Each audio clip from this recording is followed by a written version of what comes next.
утро и од мене, вторник е, време е да го започнеме најновото издание на магазин.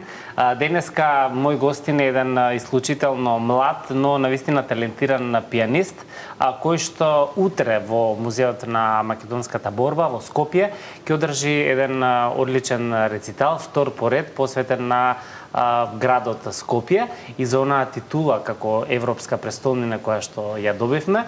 Се на се станува збор за навистина исклучителен музичар со оглед на неговата возраст и со оглед на тоа што е само втора година на факултетот за музичка академија, но како стигнува до тука и како е првата генерација која што професионално навлегува во музичките води, иако некако фамилиарно сите се талентирани, ќе ни раскаже и самиот тој, а меѓу останатото се разбира за сите оние искуства и настапи и надвор од Македонија, со кој што мислам дека и тоа како може да се пофали. Добро утро и добро ми дојде. Добро утро, ви благодарам на прекрасната најава. Навистина сум многу почестен и многу среќен што сум тука.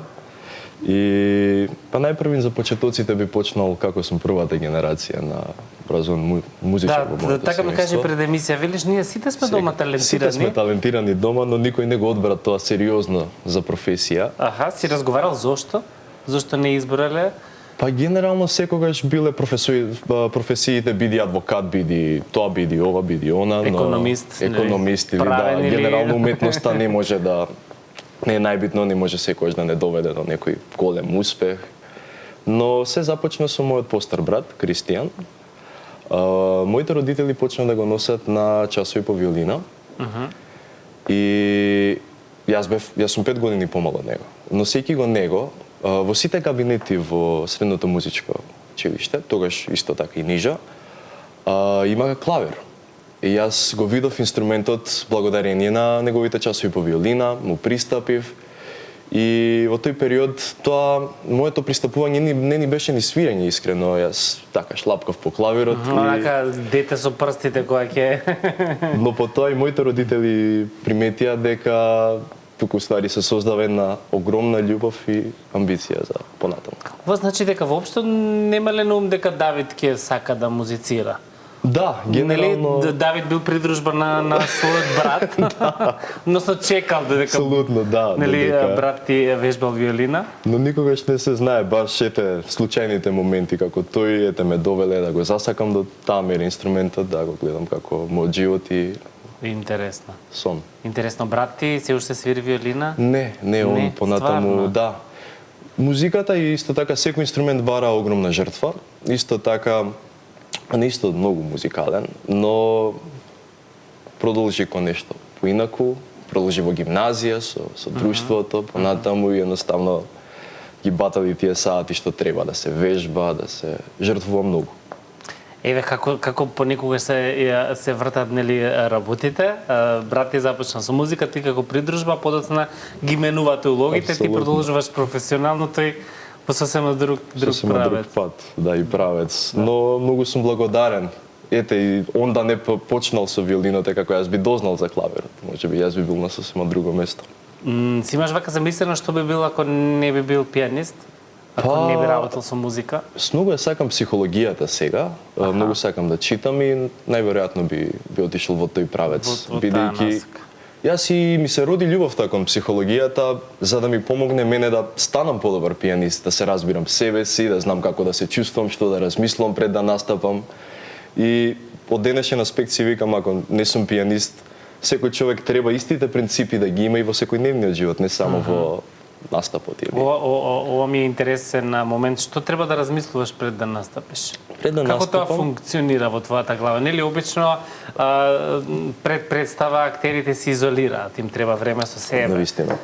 И така натаму, што прават музичарите, односно индивидуално, што прави Давид кога има настап? Мислам дека сите имаат различен пристап, но многу е битно тој ден да се сочуваме енергетски. Дури да не се разговара многу, бидејќи разговорот некој знае да понесе емоција, нервоза, можеби некаква емоција што нема да ни биде во служба на настапот.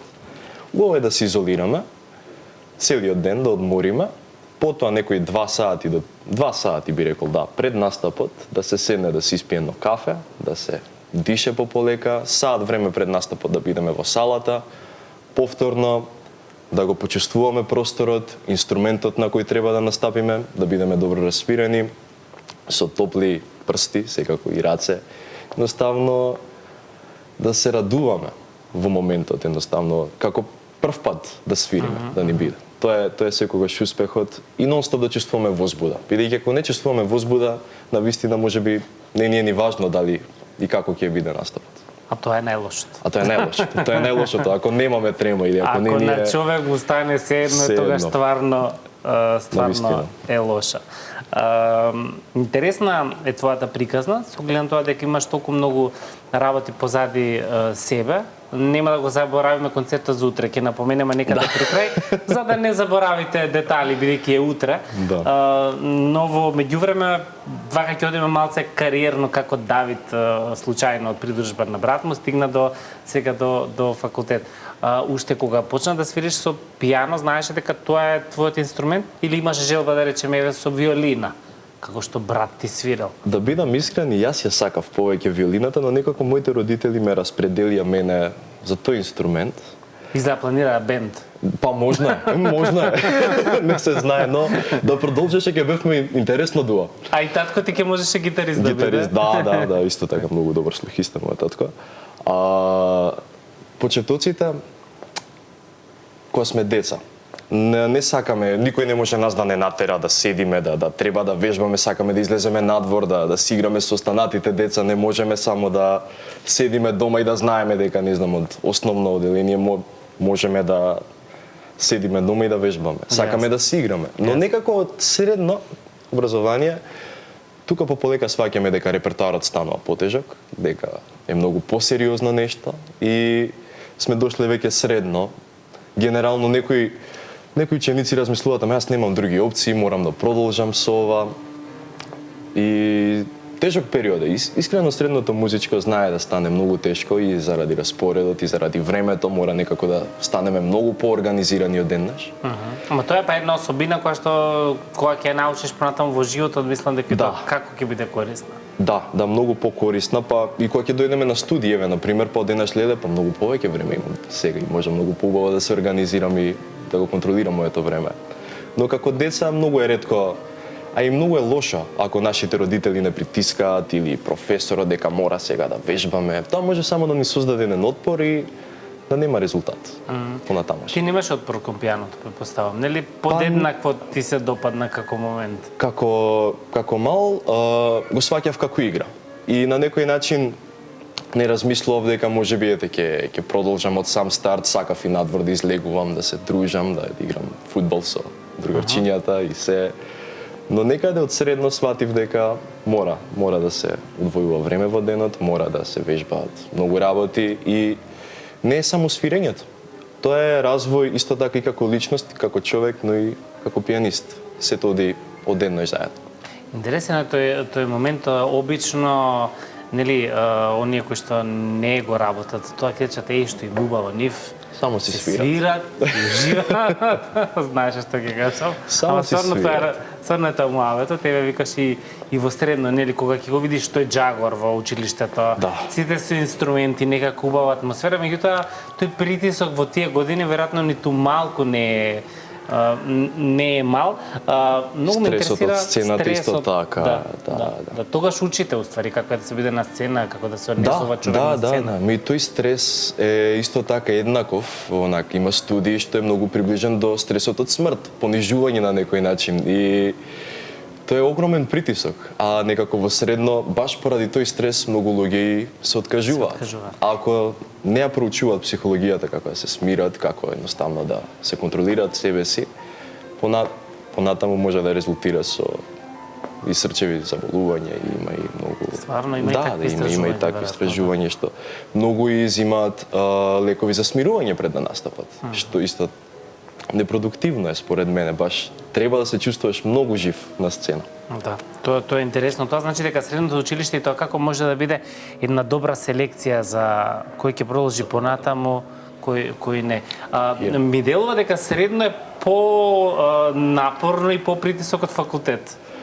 Без разлика на обемот на материјалот. Притисокот според мене е ист. секогаш треба да биде ист, без разлика дали свириме за еден или за 100 луѓе или за 200 луѓе. Но мораме да знаеме да се носиме со стресот и со притисокот, бидејќи на тоа треба да не научи средното. И затоа се многу битни добри професори и ментори што не учат навистина не само на сценски вештини, но и животни. Така. Ти си скопјанец, роден тука, живееш тука, работиш тука. Утре ќе биде твој втор рецитал посветен на градот Скопје, како нели европска престолнина на културата. Тоа е онаа нова титула која што нели сето тоа убаво звучи, но од друга страна па треба и тоа како да се оправда. Како помина на првиот рецитал кој што го направи, тоа беше пред скоро. Да, понеделникот. Ете така. Решив двата концерта да бидат во краток временски период, исто така. За да не се опуштиш многу. Да, за да не се опуштам многу, но исто така тоа знае и да биде ризик на некој начин. Некои пианисти сакаат малку да направат простор и пауза меѓу еден репертоар и друг, бидејќи не настапувам со ист репертоар. Првиот концерт настапив со дел од македонски автори, тоа што внимателно ги одбрав авторите. Имаше дел од професорката Јана Андреевска, професорот Дино Имери, и беа многу мелодични и баладни дела, бидејќи има многу размислување за македонските автори дека пишуваат многу дисонантно или агресивно, но според мене не е така, па што треба да се пронајде она што ни се допаѓа. А имаше и можеби само тоа повеќе ни се пласирало, па затоа и таков е впечатокот. Па да, можеби. Претпоставам дека ти е чест кога изведуваш македонски дела, затоа што нели сите ние имаме можност да ги слушнеме, нели, оние светски композиции и така натаму. Меѓутоа, кога станува збор за македонските, нели, селекцијата е многу помала. Има многу автори, но мислам дека треба и младите уметници и сите наставно да почнеме да изведуваме многу. Мене ми е особен предизвик и огромен предизвик каде да настапувам во странство, секогаш во мојот репертоар да вметнам македонско дело, со тоа што би сакал баш во тие дела ги бирам да има фолклорни елементи, бидејќи тоа е нашиот идентитет и тоа е автентичното, и ритамот, и различните модуси. Така.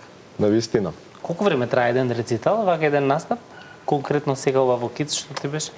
Па, траењето на целиот рецитал беше околу 50 минути. Со тоа што тоа е сериозна програма. Тоа е сериозна програма, но исто така и самото време траење не треба да е на некој начин да стане досадно на публиката. Треба да е доволно долго за да е интересно, но и да не биде многу кратко. Јасно. Некоја златна средина. Кога станува збор за класичната музика, од моје лично искуство, има пианисти и музичари кои што едноставно седнуваат, ги изведуваат делата и на крај се заблагодаруваат.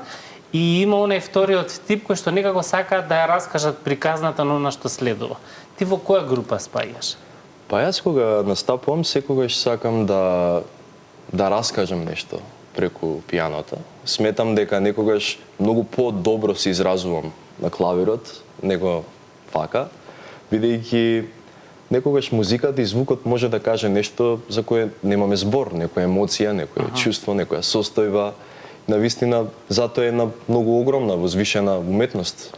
Тоа значи дека дома, ако не можеш да се разбереш, им кажеш само момент. Само момент. И почнуваш онака да удираш по клавирот. Нервозен си, не сум нервозен. Браво. Да. Знаеш што, кога веќе зборуваме за раскажувањето низ музиката, имаме едно кратко видео од твојот прв рецитал, посветен на Скопје, да го видиме на кратко, барем дел и ќе се вратиме назад. Ќе ви раскаже нешто низ музички тонови. Ова е она раскажување низ музиката која што Давид го спомена. Додека траеше настапот зборувавме за таа енергија која што е многу важна. Многу важна. Па не само во музика, рекол, во било што го правите. Дали се прави нешто само технички, механички, дека треба да се направи, или целосно онака има таа живост и таа енергија од твоја страна како уметник, го препознава тоа публиката, нели? Да, навистина и мислам дека е многу поинтензивно ке публиката, околку ке интерпретаторот, бидејќи некогаш самите колку што си помагаме, толку и си одмагаме, бидејќи додека свириме или настапуваме и разговараме, може е добро, може не е добро, публиката е секогаш во право и мислам дека вистинската критика треба најпрвин ќе неа да ја бараме, потоа да се свртиме на себе си, навистина да видиме дали како што ни велат или како што ние создаваме перцепција за нашиот настап. Така, многу ме интересира кога свириш. Да. Еве сега имаш настап и свириш. Дали во еден момент ти одлетува паметот дали публикава ужива? Да. Како реагира? Да. А ти треба да си концентриран цело време нели на Да, тоа е многу добро типките, прашање. така се викаат? Да, клавишите. Клавиши, добро. Да. Додека настапувам, сакам тоа баш Станиславски, авторот и режисер го зборува, да е вдахнета изведба во однос на тоа да наставно не понесе некој повисок момент од нас. Бидејќи музиката пак сметам дека е нешто што е многу возвишено. Еден живот е малку за да се помине цела музика или цел репертоар за пијано и додека настапувам, професорите велат дека треба концентрацијски да бидеш присутен, да бидеш точно свесен за секој најмал детал во една изведба. Некогаш и мора да оставиме некои работи сами од себе да излезат во изведбата. Природно, бидејќи ако и многу размислуваме, можеме контрауслуга да си направиме. Ама па и ако многу се опуштиме, можеме да отидеме у правец каде што нема да се вратиме. Значи треба да биде баланс. Баланс. Што е најтешко во животот И, обично. да, и една борба помеѓу свесноста дека да, во моментот свирам, да, ама одговорноста дали они уживаат. И сега, они ќе уживаат ако првично ние уживаме. Ако ние уживаме, они нема да најдат убавина. Првиот слушател, првата публика сме уствари ние. Така. Пред да го отсвириме моментот. Тоа е веројатно исто и како сега ќе споредам со нас како телевизија, како медиум се чувствува енергијата кога нели има нешто кога е живост и нешто кога понекогаш нели ја нема таа енергија, меѓутоа ќе помине затоа што треба тоа да помине. И тоа народот веројатно публиката колку и да мислиме дека не препознава и тоа како добро го препознава. И нема според мене поделба помеѓу публиката дека они знаат повеќе за класичната музика или они можат подобра критика. Мислам дека оној што никогаш нема слушнато ништо од него баш првичната критика, бидејќи најискрениот одговор ќе ни го даде. Супер. Ми се допаѓа размислувањево, затоа и во таа насока имам уште едно друго дополнително прашање. Некако кај нас е впечатокот дека ако има рецитал класична музика, дека или јас тоа не знам, не се разбирам, не сум соодветна за да бидам таму и така натаму. Како да го разбиеме тој стереотип дека на ваков концерт може да дојде некој кој што буквално никогаш можеби не слушал класична музика и некој кој што можеби ти е колега и буквално нели го разбира тој свет. Апсолутно. Мислам дека мораме да го разбиеме тој стереотип најпрвин во образованието, да почнат навистина интензивно, уште од најмала возраст. Не само класичната музика, нека биде и джезот, нека биде едноставно и фолклорот. И фолклорот исто така. Да се учат децата навистина да одат на тие концерти, да слушаат секаква музика според мене. И нема добра или лоша музика, пак е прашање на вкус, не можеме ние некому да му се наљутиме зошто он сака еден жанр или друг. А потоа исто така е на многу поголема промоција на сите културни настани, не само на музиката, исто така представите, джез оркестарот, филхармонија, операта.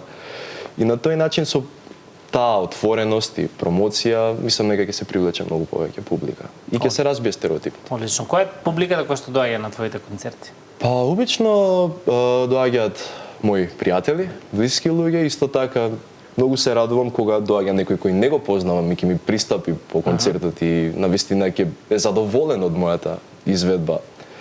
И најголемата цел додека настапувам навистина ми е како и секој сценски уметник, слушателот или гледачот да заборави дека во моментов се наоѓа тука, да размисли на нешто трето, да се почувствува релаксиран, да заборави на проблемите, не знам што го чекаат дома или на работа. Так, тука е во моментов и треба да ужива. И он ужива тоа што го слуша, гледа и навистина е среќен што е тука. Одлично, знам дека од сите оние настапи кои што си ги имал досега, настапите надвор од Македонија и тоа како ти се драги, нели бидејќи таму добиваш еден сосема друг тип на искуство. Раскажи ми за тоа, колку се задоволен од сето тоа. Ете Рим како пример ќе го земеме. Како си помина таму, какво искуство успеа да собереш од таа сцена? Рим беше уствари мојот прв настап надвор од Македонија. И јас тука настапив како солист, како пијано соработник и како камерен солист во трио. Благодарение на надпреварот Полихимнија, кој не однесе проект Еразмус таму и навистина беше многу убаво и освежително да се настапи во една поинаква средина каде што многу повеќе се почитува културата, има една многу посериозна публика одеднаш и одговорноста беше огромна. Бидејќи исто така и свирав и македонско дело таму и навистина беше прекрасно. Прекрасно искуство со тоа што летоска пак му се вративме, но како квартет. Исто така повторно и како солист настапив. Што е полесно, што е потешко? Различни специфики се. Различно, сосема различно. Сосема различен свет е моментот кога излегуваме сами на сцена и кога целиот настап комплетно зависи од нас. Како ние се чувствуваме моментот, нашата трема, како контролираме. Нема некој кој што може да маскира, кој што може да те покрие во одредени тонови. Зависи, кога сме пијано соработник, мора да бидеме ние поддршката на солистот кој го придружуваме. Исто така, тоа е како една слика. Не би ја земал за пример Мона Лиза. Без позадината, да ја земеме само Мона Лиза како еден солист, она не би имала смисла. Навистина. И мораме да бидеме точно доволно свесни со динамиката, да го ставиме во преден план солистот, но исто така да уживаме ние во неговата боја и само да надополниме. И многу е различно кога настапуваме со веќе зрел солист, студент, дипломиран и со мало дете. Некогаш со малите дечиња секогаш е многу ризично, дали ќе убрзаат, дали ќе продолжат едно време, но е огромно искуство, навистина. Ама ти велиш дека кога си придружник на деца, е многу бав момент затоа што можеш да ја почувствуваш нивната трема. Или одговорноста од тоа дека ќе настапат пред сцена на тие години, веројатно и ти си правиш еден флешбек, се враќаш како и тебе ти било во тоа време. Но ми беше прекрасно искуство баш да работам со флейти од основната музичка. Со тоа што од самиот старт се наметнав како другар со нив.